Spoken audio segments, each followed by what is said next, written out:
Сәлеметсіңдер ме оқушылар? Сабағымыздың тақырыбы батырлар отанымыздың қорғаны, билер ұлы даланың даналары. Бүгінгі сабақта қазақ батырлары мен билері туралы білесіңдер. Балалар, ел аузында Қазбек бидің жоңғар билеушісі Севан Рабданға айтқан сөзі сақталған. Назар аударыңдар. Біз қазақ деген мал баққан елміз. Бірақ ешкімге соқтықпай, жай жатқан елміз. Елімізден құт береке қашпасын деп, жеріміздің шетін жау баспасын деп, найзаға үк таққан елміз. Ешбір дұшпан басынбаған елміз, басымыздан сөз асырмаған елміз. Досымызды сақтай білген елміз, дәм тұзын ақтай білген елміз. Асқақтаған хан болса, хан ордасын таптай білген елміз. Атадан ұл туса, құл боламын деп тумайды. Анадан қыз туса, күң боламын деп тумайды. Ұл мен қызды қаматып отыра алмайтын елміз деген екен. Ата бабаларымыз байлықтан, мал мүліктен айырылып қалуға болады. Бірақ ешқашан туған жерінің бір қарыс жерінен айырылуға болмайды деген сөзді ананың сүтімен бойларына сіңіріп өсті. Олар найзаның ұшымен, білектің күшімен жерімізді жаулардан қорғады.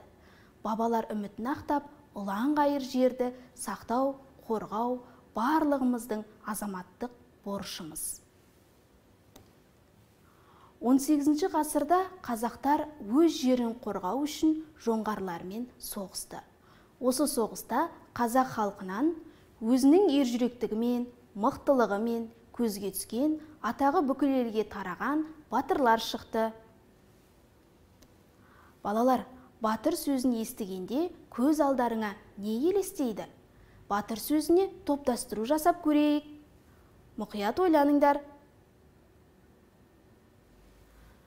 Батыр, ержүрек, батыл, баһадүр, қаһарман деген мағынаны білдіреді. Жарайсыңдар балалар, ендеше қазақ елінің атақты батырларымен таныстырып өтейін. Бөгенбай батыр қазақтың қаһарман ержүрек батыры. 13 жасында жаумен шайқасты. 100-ден астам шайқасқа қатысып, жеңіске жеткен. Наурызбай батыр қазақ жоңғар соғысына қатысқан, 10 мыңдай әскерді басқарған. Ол Бөгенбай сияқты Абылай ханның 3 туын ұстайтын батырлардың бірі болған. Қабанбай батыр атақты қолбасшы, 100-ден астам шайқасқа қатысып, жекпе-жекте жеңіске жеткен. Абылай хан батырға Дарабоз есімін берген. 3 батырдың тағдырындағы ұқсастықтар мен айырмашылықтарды жазып көріңдер. Мұқият ойланыңдар. Ұқсастықтары жоңғарларға қарсы соғыстарға қатысқан. Барлығы қол бастаған. Абылай ханмен бірге жүрген. Туыстап ел қамын ойлаған батыр болған. Айырмашылығы: батырлар әр түрлі жасақты басқарған. 1710 жылы Бөгенбай батыр 300-дің әскерін басқаратын қолбасшы болып сайланған. Қабанбай батыр көптеген шайқаста қазақ әскерін басқарып, Дарабоз деген атаққа ие болған. Наурызбай батыр түмен басы болған. Қазақтардың тарихында билер де маңызды рөл атқарды. Би халық сайлаған сот ұғымымен тығыз байланысты. Билер даулы істерді шешіп, халықты бірлікке шақырып, төрелік айтқан. Кез келген адам би бола ала ма? Қалай ойлайсыңдар? Олардың бойында қандай қасиеттер болуы керек? Билер рулар мен тайпаларды басқарып, үлкен мәселелерді шешіп, әділ төрелік еткен.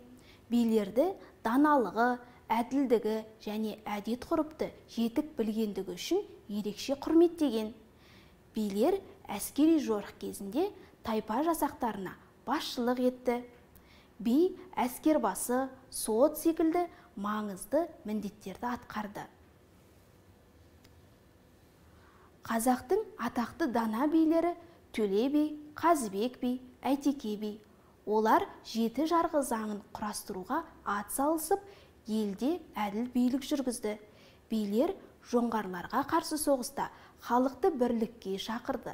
Қазақтың 300-і бірігіп, ынтымағы жарасқанның арқасында жоңғарларға қарсы шайқаста жеңіске жетті. Ұлы үш бидің есімдері тарихта қалды. Төле би әйгілі би, шешен, ұлы жүздің бас биі, билеушісі. Төле би бала кезінен халқының шешендік, ақындық өнерін бойына сіңіріп өскен. Төле би Абылайдың билік басына келуіне ықпал етті. Ал Қазыбек би болса, орта жүзден шыққан әйгілі би. Халық арасында қаз дауысты Қазыбек би деген атпен белгілі болған. Қазыбек би мемлекеттік істерге белсене қатысты. Қазақ хандарының ішкі және сыртқы саясатын жүзеге асыруға ат салысқан. Әйтеке би 30 жасында кіші жүздің аға би атанған. Әйтеке би шешендігі мен әділдігі мен ерекшеленіп, жоңғарларға қарсы ұрыста қол бастаған батыр болған. Әйтеке би қазақ хандығын нығайту үшін еңбек етті. Балалар, ендеше бейне материалға назар аударыңдар. Мұнда Төле би, Қазыбек би, Әйтеке бидей ұлылардың арқасында халық Бұланты өзенінің маңындағы шешуші шайқаста жауға тойтарыс беру үшін бірікті. 1729 жылы Аңырақай жерінде қазақ халқының тарихта қалу қалмауын шешкен тарихи шайқас болды. Халық Төле бидің даналығын жақсы біледі. Ол әділдік жолында күресе білді. Қазақ хандығы тарихында Төле би бірінші кезекте көсем ел басқарушы, алысты көздей білетін саясаткер саналады. 1733 жылы Төле би Ресей патшайымы Анна Иоанновнаға Ресей құрамына ену жайлы үндеу хат жолдау туралы бастама көтерді. Ұлы жүз 1734 жылы 10 шілдеде Ресей құрамына кірді. Алайда бұл тек қағаз жүзінде ғана еді. Сол себепті Төле би 1749 жылы тамыз айында Ресей құрамына кіру туралы үндеу хат жолдады. Ол губернатор Неплюевпен келіссөз жүргізуге ұлы Айтпал мен Жолдас батырды жіберді. Төле би Жолбарысхан тұсында да ел басқарды. Кейіннен Ташкентке ел кетті. Ташкент сол дәуірдің ірі мегаполистерінің бірі болатын. 100 мыңдаған халықты басқарды.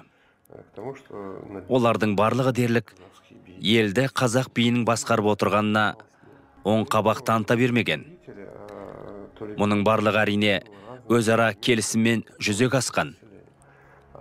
Сол себепті Төле би басшылық жасауда әртүрлі әдіс тәсілдерді қолданатын. Балалар, бейне материалдан пайдалы ақпараттар алдыңдар деген ойдамын. Ендеше тапсырмаға кезек берейік. Сипаттамаға сәйкес суретті тауып байланыстырыңдар. Ержүрек, қаһарман, соғыс тәсілін жетік меңгерген қайратты жауынгерге берілетін құрметті атақ. Ол елін, жерін жаудан қорғаған. Дұрыс айтасыңдар? Батыр. Келесі Қазақ хандығындағы аса құрметті атақ. Бұл атаққа сот мәселесін жетік білетін, әділ, шешен, дана адамдар ие болған. Олар заңдарға өзгеріс енгізіп, саясатқа ықпал еткен.